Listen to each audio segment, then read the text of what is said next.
Hello दोस्तों, कैसे हैं आप। मैं स्वागत करती हूं आपका अपने यूट्यूब चैनल भाषा अध्ययन पर। आज हम करने वाले हैं रीतिकाल के टॉप 55 क्वेश्चन।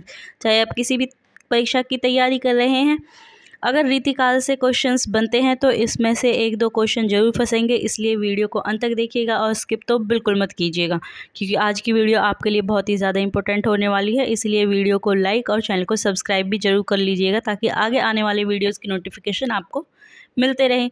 तो चलिए शुरू करते हैं आज की वीडियो। पहला क्वेश्चन देखते हैं। लक्षण ग्रंथकारों की परंपरा में अंतिम प्रसिद्ध कवि इनमें से कौन है? और हमारे विकल्प हैं ए देव, बी पद्माकर, सी बेनी प्रवीण या फिर डी रसलीन। तो लक्षण ग्रंथकारों की परंपरा के अंतिम जो प्रसिद्ध कवि हैं वो पद्माकर जी है, तो बी ऑप्शन जो है हमारा सही हो जाएगा। ठीक है, इसके अलावा क्वेश्चन नंबर 2 देखते हैं हमसे क्या कह रहा है। क्वेश्चन नंबर 2 है इश्कलता के रचनाकार का नाम बताएं। और हमारे विकल्प हैं ए बोधा, बी आलम, सी ठाकुर या फिर डी घनानंद। तो इश्कलता बोधा ने लिखी है, तो पहला ही ऑप्शन जो है हमारा सही हो जाएगा।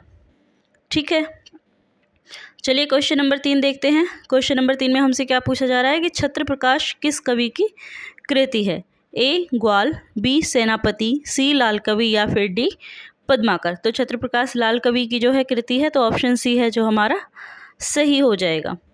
क्वेश्चन नंबर 4 देखिए। क्वेश्चन 4 में क्या कहा गया है कि नैन नचाए कहीं मुस्काए लला, फिरी आयो खेलन होरी। यह पंक्ति किस कवि की है? और हमारे विकल्प हैं ए घनानंद, बी मतीराम, सी पद्माकर या फिर डी सेनापति। तो जो उपरोक्त पंक्तियां हैं वो पद्माकर जी की रचित हैं, तो ऑप्शन सी है जो हमारा बिल्कुल सही हो जाएगा। ठीक है, क्वेश्चन नंबर 5 देखिए। प्रेम मार्ग का ऐसा धीर पथिक और जमादानी का ऐसा दावा रखने वाला ब्रज भाषा का दूसरा कवि नहीं हुआ। यह कथन किस आलोचक का है? विकल्प हमारे हैं ए डॉक्टर नगेंद्र, बी आचार्य विश्वनाथ प्रसाद मिश्र, सी लाला भगवान दास या फिर डी आचार्य रामचंद्र शुक्ल। तो यह कथन आचार्य रामचंद्र शुक्ल जी का है, तो ऑप्शन डी है जो हमारा बिल्कुल सही हो जाएगा। ठीक है, चलिए नेक्स्ट क्वेश्चन पे चलते हैं। Question number 6। और क्वेश्चन नंबर 6 में क्या पूछा गया है? आचार्य शुक्ल ने रीतिकाल का प्रवर्तक किसे माना है? ए केशव, बी चिंतामणि, सी मतीराम या फिर डी ग्वाल। तो देखिए, आचार्य रामचंद्र शुक्ल जी ने चिंतामणि को रीतिकाल का प्रवर्तक माना है, तो ऑप्शन बी है जो हमारा बिल्कुल सही हो जाएगा। ठीक है, क्वेश्चन नंबर 7 देखिए। इनमें से कौन सा कवि रीति मुक्त कवि नहीं है? आपको पता है जो रीतिकाल है वो 3 भागों में विभक्त किया गया है, रीति मुक्त, रीति सिद्ध और रीतिबद्ध। ठीक है, 3 तरह के कवियों का जो है इसमें वर्णन किया गया है, और हमें इस क्वेश्चन में पूछा गया है कि इसमें से कौन सा कवि जो रीतिमुक्त कवि नहीं है। और हमारे ऑप्शन है घनानंद, बोधा, भूषण या फिर आलम। तो देखिए, जो भूषण है वो रीतिमुक्त कवि नहीं है। ठीक है, तो ऑप्शन बी हमारा है जो सही हो जाएगा। घनानंद, बोधा, आलम, ठाकुर, ये सारे कौन से हैं? ये रीतिमुक्त कवि हैं। चलिए आगे चलते हैं। क्वेश्चन नंबर 8 देखिए। हिम्मत बहादुर विरदावली के रचनाकार इनमें से कौन है? ए देव, बी पद्माकर, सी भूषण या फिर डी केशव। तो हिम्मत बहादुर विरदावली के जो रचनाकार हैं वो पद्माकर जी हैं, तो ऑप्शन बी जो है हमारा बिल्कुल सही हो जाएगा। क्वेश्चन नंबर 9 देखिए। कौन सा ग्रंथ केशव द्वारा रचित नहीं है? और हमारे विकल्प हैं ए विज्ञान गीता, बी रसविलास, सी छंदमाला या फिर डी रतन बावनी। तो रसविलास जो है वो केशव जी के द्वारा रचित है, तो ऑप्शन बी ही हमारा सही हो जाएगा, क्योंकि बाकी जो 3 हैं वो केशवदास जी के द्वारा रचित है, लेकिन रसविलास जो है इनके द्वारा रचित नहीं है। ठीक है, तो ऑप्शन बी है जो हमारा बिल्कुल सही हो जाएगा। नेक्स्ट क्वेश्चन पे चलते हैं। Question number 10। भाषा के लक्षक व व्यंजक बल की सीमा कहाँ तक है? इसकी पूरी परख इन्हीं को थी। आचार्य शुक्ल ने इस कथन में इन्हीं शब्द किस कवि के लिए प्रयुक्त किया है? तो इन्हीं शब्द किसके लिए प्रयुक्त किया है? विकल्प देख लेते हैं। ए बिहारी, बी घनानंद, सी पद्माकर या फिर डी सेनापति। तो इन्हीं शब्द का जो प्रयोग हुआ है वो जो घनानंद जी के लिए हुआ है, तो ऑप्शन बी है जो हमारा बिल्कुल सही हो जाएगा। ठीक है, क्वेश्चन नंबर 11 देखिए। रनित भृंग घंटावली झरित दान मधु नीर में किस ऋतु का वर्णन बिहारी जी ने किया है? और हमारे विकल्प हैं ए ग्रीष्म ऋतु, बी शरद ऋतु, सी पावस ऋतु या फिर डी बसंत ऋतु। ठीक है, तो इसमें जो है बसंत ऋतु का वर्णन किया गया है, तो ऑप्शन डी है जो हमारा बिल्कुल सही हो जाएगा। ठीक है, क्वेश्चन नंबर 12 देखिए, लक्षण ग्रंथ का अभिप्रास इनमें से क्या है? ए काव्यांग निरूपक ग्रंथ, अभिप्रास मतलब अभिप्राय, काव्यांग निरूपक ग्रंथ, बी प्रकृति परक ग्रंथ, सी महाकाव्य या फिर डी चरित काव्य। तो लक्षण ग्रंथ का जो अभिप्राय है वो है काव्यांग निरूपक ग्रंथ, तो पहला ही ऑप्शन है जो हमारा सही हो जाएगा। आई होप इन क्वेश्चन से आपको बहुत मदद मिलने वाली है, तो इसलिए वीडियो को लाइक ज़रूर कर दीजिएगा ताकि इसी तरह से मैं आपके लिए वीडियोस बनाती रहूं। माफ़ कीजिएगा। क्वेश्चन नंबर 13 देखिए, यद्यपि सुजाति सुलक्षणी सुविरन सरस सुवृत्त भूषण बिनु ने विराजिए कविता बनीता मित, यह दोहा किस कवि का है? देखिए काफ़ी फेमस दोहा है, कई बार परीक्षा में पूछा गया है। ठीक है, तो बहुत ही ज़्यादा इम्पोर्टेंट है, आप इसको वेरी इंपॉर्टेंट लगा सकते हैं। और हमारे विकल्प हैं ए केशव, बी बिहारी, सी मतीराम या फिर डी ग्वाल कवि। तो जो उपरोक्त दोहा है वो किस कवि का है? वो केशव जी का है, तो पहला ही ऑप्शन जो है हमारा सही हो जाएगा। ठीक है, क्वेश्चन नंबर 14 देखिए, क्वेश्चन नंबर 14 हमसे क्या कहता है कि निम्न सूचियों को सुमेलित करते हुए सही कोड का चयन कीजिए। ठीक है, और हमें दिए गए हैं, पहले कवि दिए गए हैं, फिर उनकी रचनाएं दी गई हैं। तो पहले कवि देख लेते हैं, ए भूषण, बी मतीराम, सी केशव और डी पद्माकर। उनकी रचनाएं हैं जगति विनोद, रसिक प्रिया, छत्रसाल दशक और राग रत्नाकर। तो हमें बताना है कि इनमें से कौन सा विकल्प है जो हमारा सही होगा, और नीचे जो हमें कूट दिए गए हैं उनमें से सही होगा। ठीक है, तो भूषण जी की कौन सी रचना है? भूषण जी की रचना है छत्रसाल दशक। ठीक है, इसके अलावा बात करें हम मतीराम की, तो मतीराम जी की राग रत्नाकर है। ठीक है, केशवदास की रचना जो है वो कौन सी है? रसिक प्रिया, हमने अभी ऊपर पढ़ा था। और बची हुई पद्माकर जी की तो हो गई जगत विनोद। तो इसका मतलब हमारा जो ऑप्शन डी है वो बिल्कुल सही हो जाएगा। ठीक है, चलिए नेक्स्ट क्वेश्चन देखते हैं, क्वेश्चन नंबर 15।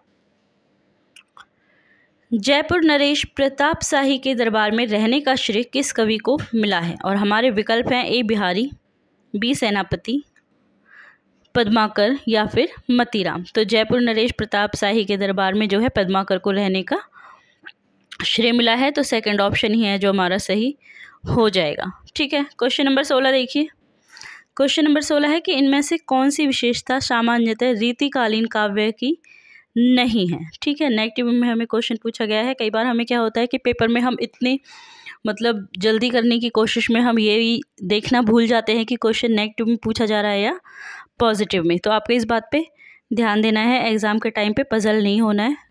ठीक है, तो इसमें पूछा गया है कि रीतिकालीन काव्य की नहीं है, वो हमें बतानी है। और हमारे ऑप्शन है ए रीति निरूपण, बी चमत्कार प्रदर्शन, सी राष्ट्रीय भावना और डी श्रृंगार रस की प्रमुखता।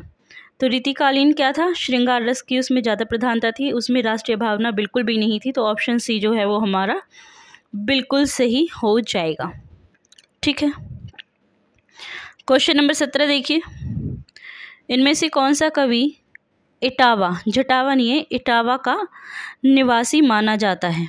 और हमारे विकल्प हैं ए घनानंद, बी बिहारी, सी चिंतामणि त्रिपाठी या फिर डी देव। तो इटावा के निवासी देव को माना जाता है, तो ऑप्शन डी जो है हमारा बिल्कुल सही हो जाएगा। ठीक है, क्वेश्चन नंबर 18 देखिए, निम्न सूचियों को सुमेलित करते हुए सही कोड का हमें चयन करना है। ठीक है, तो देखिए हमें क्या दिया हुआ है, पहले कवि देव, बिहारी, भूषण और मतीराम, उनके साथ रचनाएं दी गई हैं छंदो हृदय प्रकाश, ललित ललाम, सतसई, भवानी विलास। ठीक है, तो इसमें देखिए देव जी की रचना कौन सी है? तो देव की रचना है भवानी विलास। देव की रचना कौन सी है? भवानी विलास जो है वो देव की रचना है। उसके अलावा बिहारी की कौन सी है? तो बिहारी की सतसई है, बिहारी सतसई। भूषण की है भूषण की जो रचना है, भूषण की रचना सतसई है, माफ़ कीजिएगा, इसे फिर से करते हैं हम। तो पहले देखते हैं देव, देव की रचना भवानी विलास है, ठीक है। दूसरा आता है बिहारी, तो बिहारी की रचना कौन सी है, सतसई है। उसके बाद आता है भूषण, भूषण की रचना छंदो हृदय प्रकाश है। और बची मतीराम, मतीराम की ललित ललाम है, जो कि काफ़ी प्रसिद्ध है, ठीक है। तो ए का 4, बी का 3, सी का 1 और डी का 2। तो ऑप्शन सी जो है वो हमारा बिल्कुल सही हो जाएगा, ठीक है। चलिए क्वेश्चन नंबर 19 देखिए। भानुदत्त की रसमंजरी के आधार पर रीति आचार्यों ने किस प्रकार के ग्रंथों की रचना की है? और हमें विकल्प दिए हैं, ए अलंकार ग्रंथ, बी रस निरूपक ग्रंथ, सी नायिका भेद ग्रंथ या फिर डी सर्वांग निरूपण ग्रंथ। तो भानुदत्त की रसमंजरी के आधार पर रीति आचार्यों ने नायिका भेद ग्रंथ की रचना की है। तो ऑप्शन सी जो है वो हमारा बिल्कुल सही हो जाएगा, ठीक है। क्वेश्चन नंबर 20 देखिए। इत आवती चली जात उत चली छ सातक हाथ, यह पंक्ति किस कवि की है? और हमें विकल्प दिए गए हैं, ए घनानंद, बी मतीराम, सी बिहारी या फिर डी देव। तो जो उपरोक्त पंक्तियां हैं वो बिहारी जी की है, तो जो तीसरा ऑप्शन है, ऑप्शन सी है, जो हमारा बिल्कुल सही हो जाएगा। क्वेश्चन नंबर 21 देखिए। तुलसी गंग दुओ भय सुकविन के सरदार, यह पंक्ति किसकी है? विकल्प है हमारे केशवदास, भिकारीदास, चिंतामणि या फिर रहीम। तो ये पंक्तियाँ भिकारीदास जी की है, सी ऑप्शन जो है वो हमारा बिल्कुल सही हो जाएगा।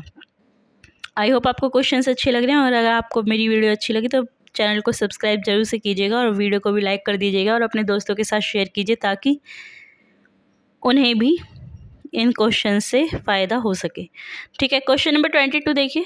भवानी विलास किस कवि की रचना है? विकल्प है हमारे देव, द्विजदेव, कुलपति मिश्र या फिर चिंतामणि। तो ये भवानी विलास जो है देव कवि की रचना है, तो पहला ही ऑप्शन जो है हमारा सही हो जाएगा। क्वेश्चन नंबर 23 देखिए। इनमें से कौन सी रचना मतीराम की नहीं है? ए अलंकार पचाशिका, बी वृत्त कौमुदी, सी ललित ललाम या फिर डी रसिक प्रिया।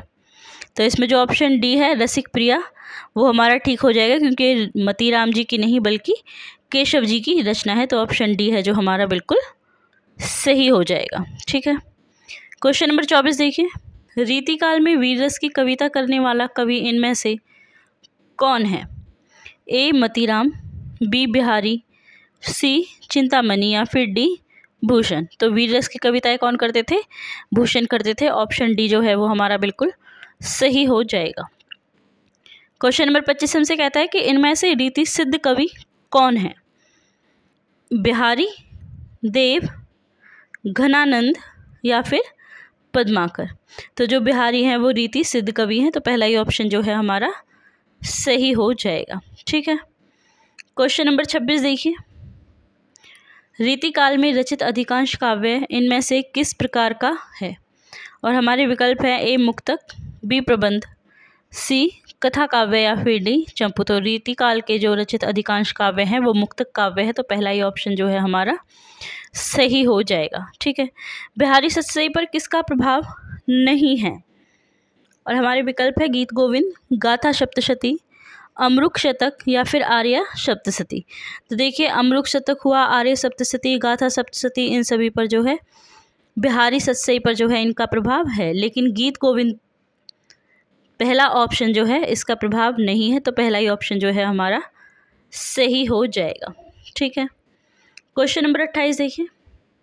कौन सा ग्रंथ कवि भूषण रचित नहीं है? कौन सा ग्रंथ कवि भूषण रचित नहीं है? पहला है छत्र प्रकाश, बी छत्रसाल दशक, सी शिवा बावनी, डी शिवराज भूषण। तो इसमें देखिए जो छत्र प्रकाश है वो कवि भूषण द्वारा रचित नहीं है, तो पहला ही ऑप्शन जो है हमारा सही हो जाएगा। क्वेश्चन नंबर 29 देखिए। देव माया प्रपंच नाटक के रचयिता कवि कौन है? और हमारे विकल्प हैं भूषण, देव, सुदन या फिर लाल कवि। तो देव माया प्रपंच नाटक किसने लिखा है? देव कवि ने लिखा है, तो सेकंड ऑप्शन जो है ऑप्शन बी हमारा बिल्कुल सही हो जाएगा। ठीक है, क्वेश्चन नंबर 30 देखिए। अति सुधो स्नेह को मार्ग है, जो हम नेकू सयानम बांक नहीं। यह पंक्ति किस कवि की है? पद्माकर, बी मतीराम, सी ग्वाल कवि या फिर डी घनानंद। तो उपरोक्त पंक्ति जो है घनानंद जी की है, तो ऑप्शन डी है जो हमारा बिल्कुल सही हो जाएगा। ठीक है, क्वेश्चन नंबर 31 देखिए। इनमें से कौन सा ग्रंथ रीति ग्रंथ नहीं है? ए भाषा भूषण, बी बिहारी सतसई, सी पद्माभरण या फिर डी कवि प्रिया। तो इसमें जो बिहारी सतसई है वो रीति ग्रंथ नहीं है। ठीक है, तो ऑप्शन बी है जो हमारा सही हो जाएगा।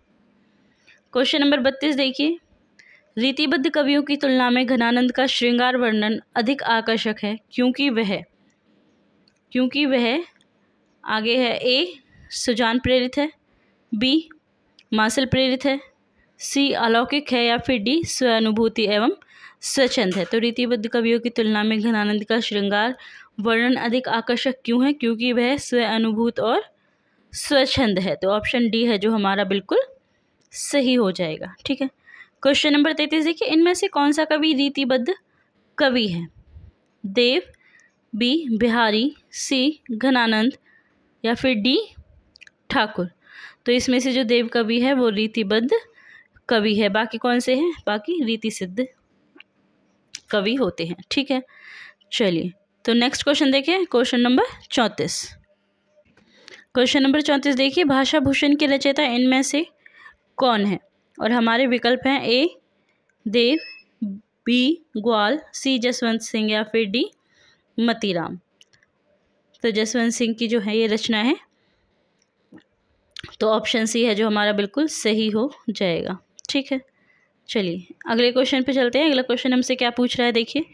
ज्यों मलिच्छ वंश पर शेर मिवराज है, इस पंक्ति के रचयिता कौन है? और हमारे विकल्प हैं। ए सूदन, बी भूषण, सी ग्लास या फिर डी गोप।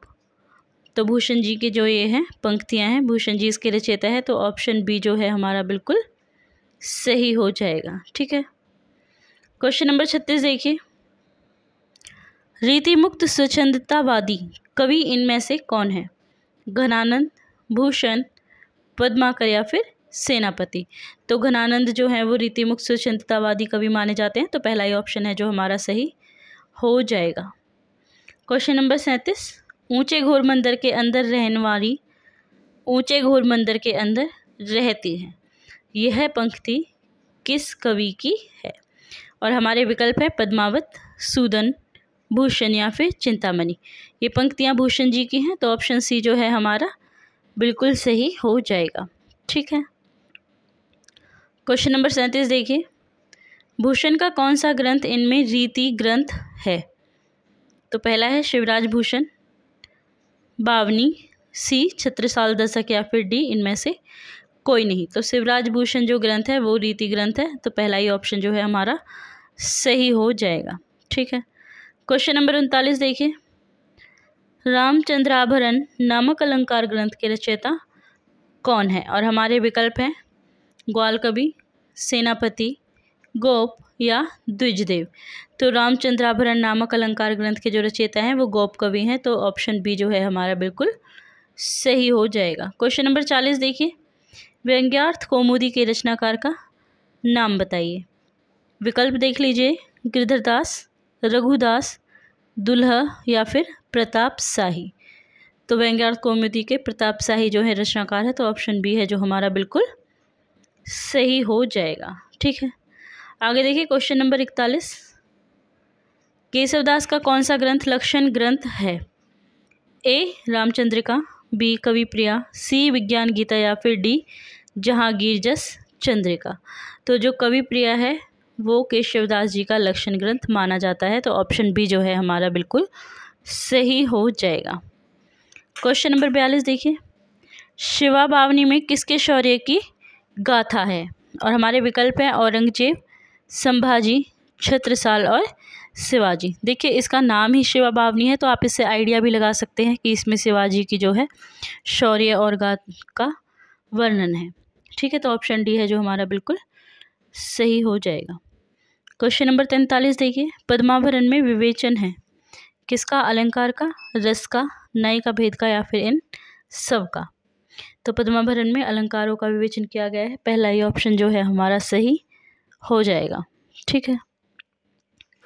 क्वेश्चन नंबर 44 देखिए, जहांगीर जस चंद्रिका के रचयिता का नाम बताइए।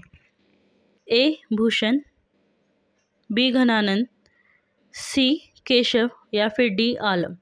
तो जहांगीर जस चंद्रिका किसकी है? केशव की है। तो ऑप्शन सी है जो हमारा बिल्कुल सही हो जाएगा।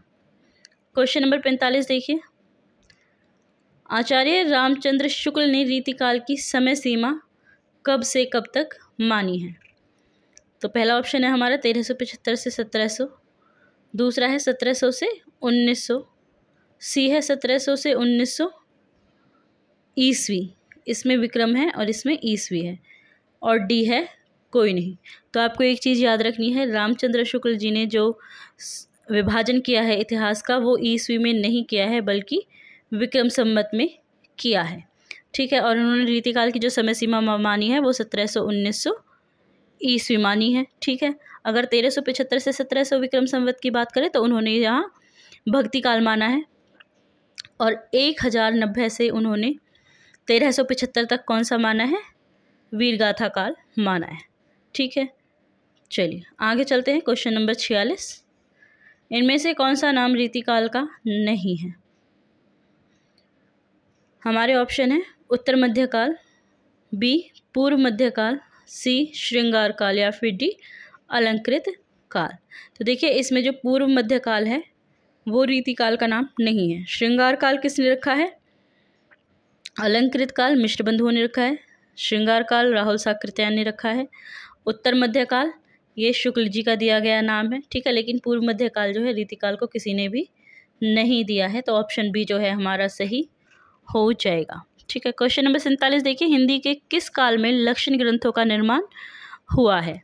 और हमारे विकल्प हैं आधुनिक काल, बी भक्ति काल, सी रीतिकाल, या फिर डी आदि काल। तो लक्षण ग्रंथों का निर्माण कहाँ हुआ है? रीतिकाल में हुआ है। तो ऑप्शन सी जो है हमारा बिल्कुल सही हो जाएगा। ठीक है। चलिए क्वेश्चन नंबर 48 देखिए, रीतिकाल को आचार्य विश्वनाथ प्रसाद मिश्र ने क्या नाम दिया है?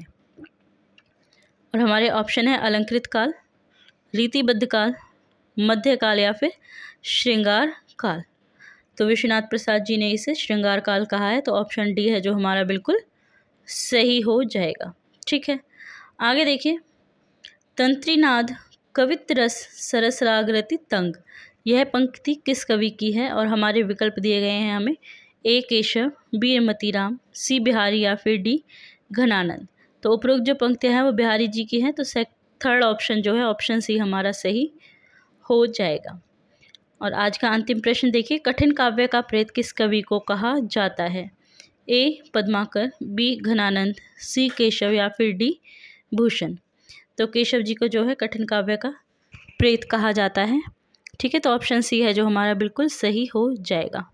आई होप आपको आज की जो है वीडियो पसंद आई होगी, और क्वेश्चन जो है आपकी काफ़ी हेल्प करेंगे आपके आने वाले एग्जाम्स में। तो अगर आपको वीडियो पसंद आई है तो चैनल को सब्सक्राइब और वीडियो को लाइक ज़रूर कर दीजिएगा, और अपने दोस्तों के साथ शेयर कीजिए। इसके अलावा अगर आपके पास कोई सुझाव है तो आप अपने सुझाव मुझे कमेंट बॉक्स में बता सकते हैं।